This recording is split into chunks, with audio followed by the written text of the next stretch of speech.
Hi there, it's Jessie here, and a big fat warm welcome to this little tiny channel. Thank you very much for being here. If you're coming back, you know that I love you. And if you're completely new and you clicked on my face, congratulations. You found this little tiny corner of the internet, and your life will never be the same again.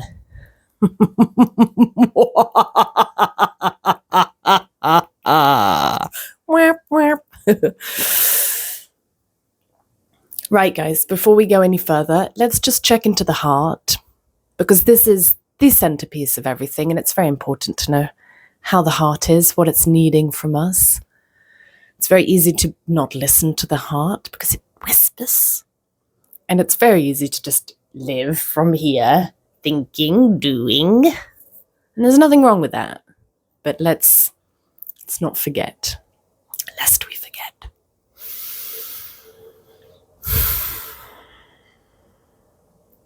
She was a friend of mine, or so I thought at the time. How could I be so blind to trust her with my man? That song, I woke up with that song in my head, Emma Bunton. She was a friend of mine. And it's a song about betrayal. And, as you may know, I like to read into things. I like to think about the symbols and the metaphor and what's really going on. And I love to make assumptions. I love to make assumptions and theories based on my assumptions, which, for better or for worse, I'm learning. Anyway, I do think if a song emerges out of nowhere, it's the subconscious speaking to us, look up the lyrics. What's it saying? What's the message? And this one is all about betrayal. And I'm like, am I being betrayed? And then my mind creates a narrative and selects a person in my life that it decides is betraying me. And then I behave differently towards that person. Based on what exactly? A story from the past. So I gotta draw it back in. Let's stop projecting. Why do I still fear I will be betrayed? I was betrayed in the past. We've all been betrayed. Ouch. Ouchie, ouchie, wouchie, woo. And my mind likes to understand, to feel safe.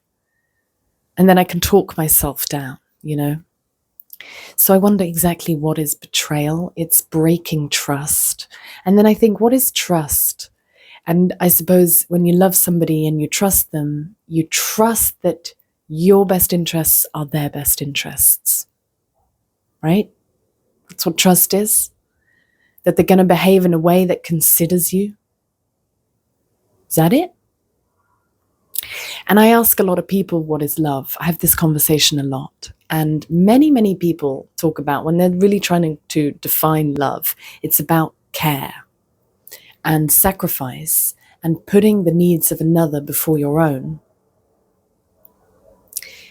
And so betrayal is an act where somebody is behaving out of their own best interests at the sake of yours. That act breaks trust.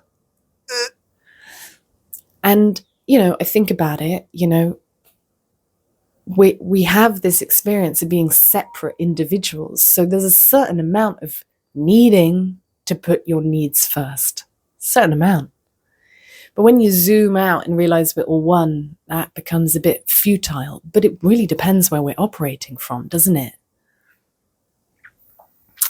So if somebody's behaving in a way where they're putting their best interests first, they're actually operating out of survival and limited perspective.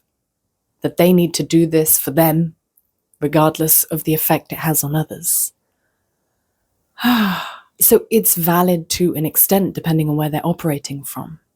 But my gosh, does it hurt?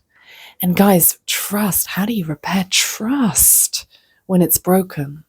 I realized, I used to think I don't trust people, and that is kind of true. But I also trust quite easily. It's just my trust is very fragile. Very fragile. Once it's it breaks easily.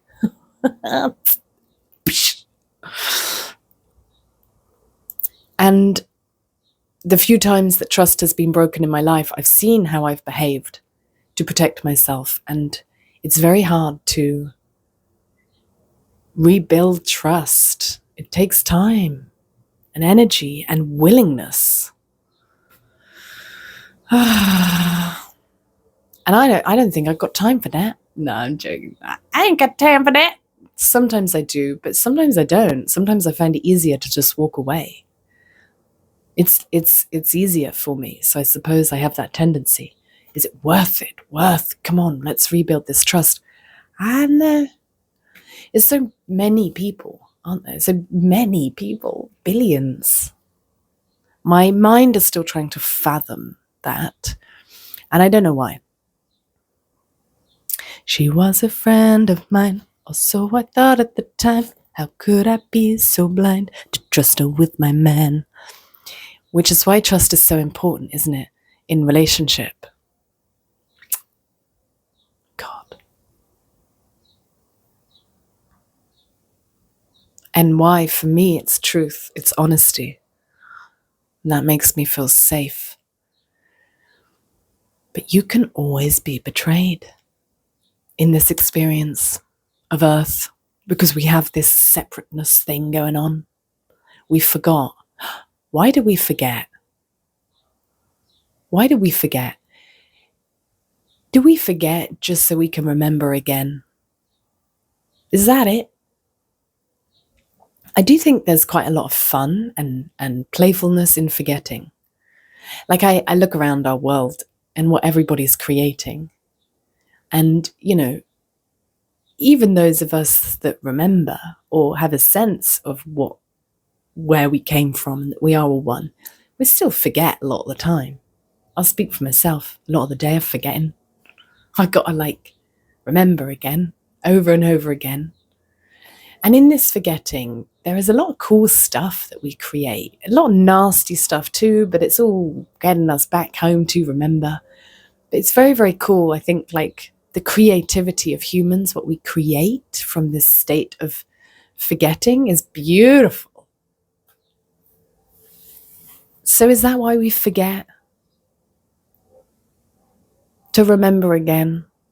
I suppose even in all the creations, we're trying to make sense of this confusion soup that we're in.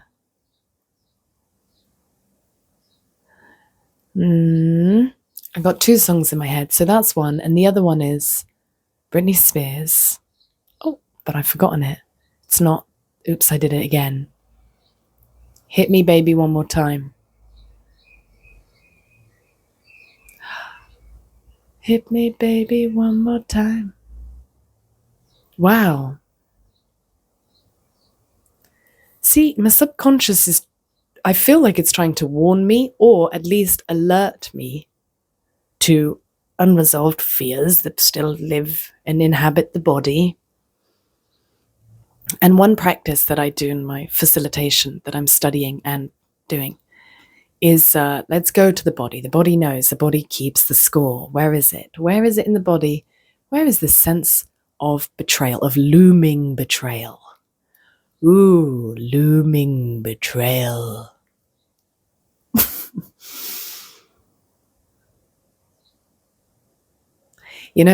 I like it. I like being spontaneous and free with expression because when I ask myself, where is this looming betrayal inside of me? The body wants to go, don't ask me why. Chicken, I'm afraid. Maybe it's in me. Maybe I'm the one that's going to betray. Shock, horror. I read something this morning about jealousy. Because we all get jealous, and jealousy is just an emotion, right? And I think I judge jealousy in me. I'm like, I shouldn't be jealous. I should be more evolved and not feel jealous. And this person said, jealousy is like any other emotion. We all experience it. And you're not inherently bad if you're jealous. You're not an inherently bad person. And I think I needed to hear that. I was like, I think I thought I was inherently bad for feeling jealous. So, jealousy, like any other emotion, I don't feel inherently bad for being angry. I don't judge other emotions as I judge this one. So, I needed to hear that. And they said, jealousy doesn't make you inherently bad. It's just another experience, another emotion. What you do with it, though, it's what you do with it. And it's how you behave. And that's really nice. I don't know. Anyone else need to hear that? I think I judged myself for feeling jealous. And I'm like, oh, it's just another emotion. Just learn to hold it. Learn to hold it. Let's get intimate with it. Where is jealousy in the body? What's it doing? I mean, it's an emotion trying to protect us from betrayal. So those of us that have been betrayed maybe feel more jealous easily because our protection is a little bit more alert.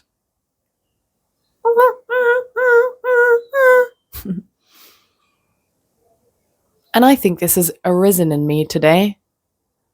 It's in me. Didn't know this was coming up and out.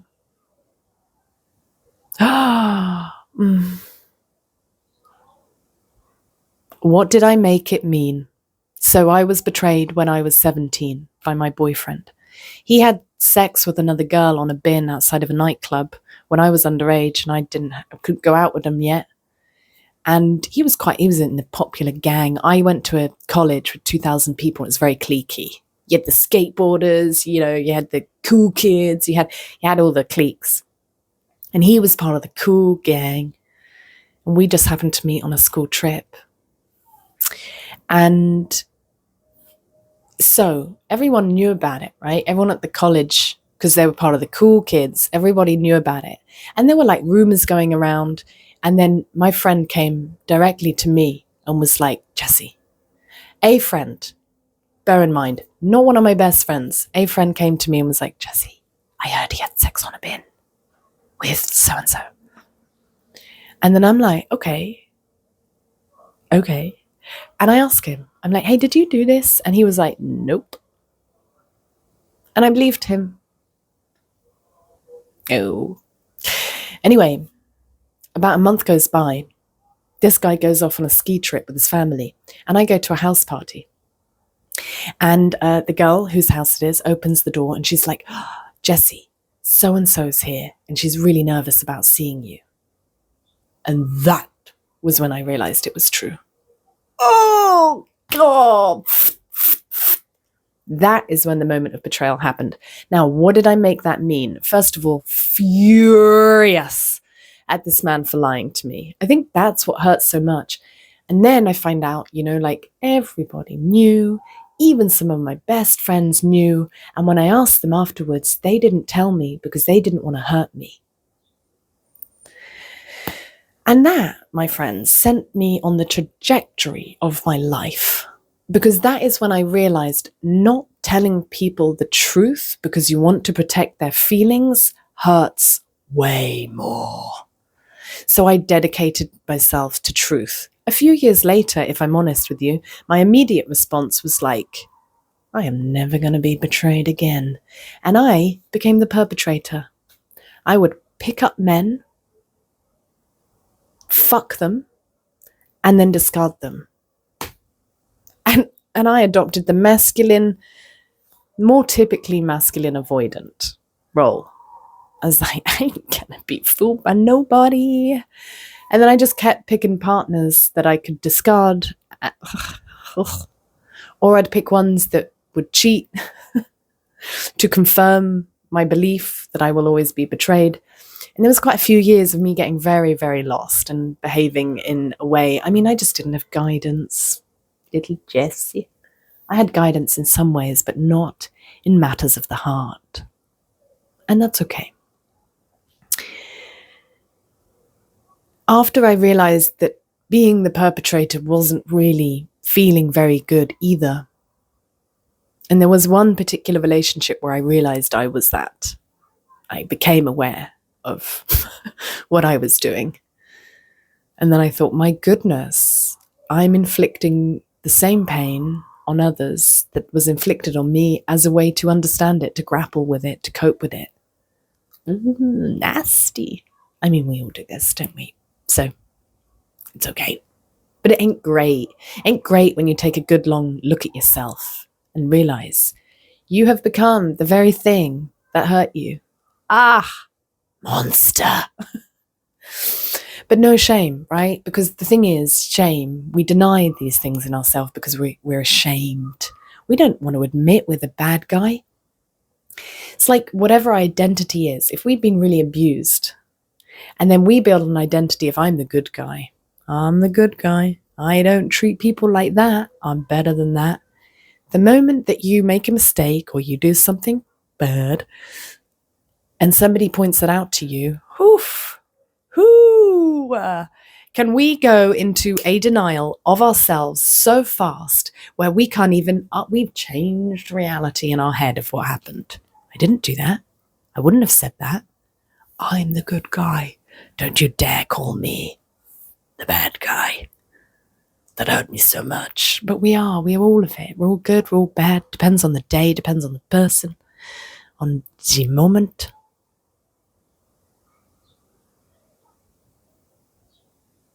So, I was betrayed in the past, and that still lives within me because it comes up and it rears its head. So I suppose what I need to do is locate it in my body and feel a little bit more of how painful that betrayal was. I need to go there. There's still more in me. Oh. And I need myself to know that it's safe to feel this pain and that we're not going to die, even though it feels like it. She was a friend of mine, or so I thought at the time. How could I be so blind to trust her with my man? Tell me how you want it to be. Tell me, baby, 'cause I need to know now what you want. My loneliness is killing me, and I must confess, I still believe when you're not with me, I lose my mind. Give me a sign. Hit me, baby, one more time. So these are the two songs. So there is a dance there. What's going on swimming in me is betrayal. And loneliness, you see, my fear of betrayal is keeping me lonely.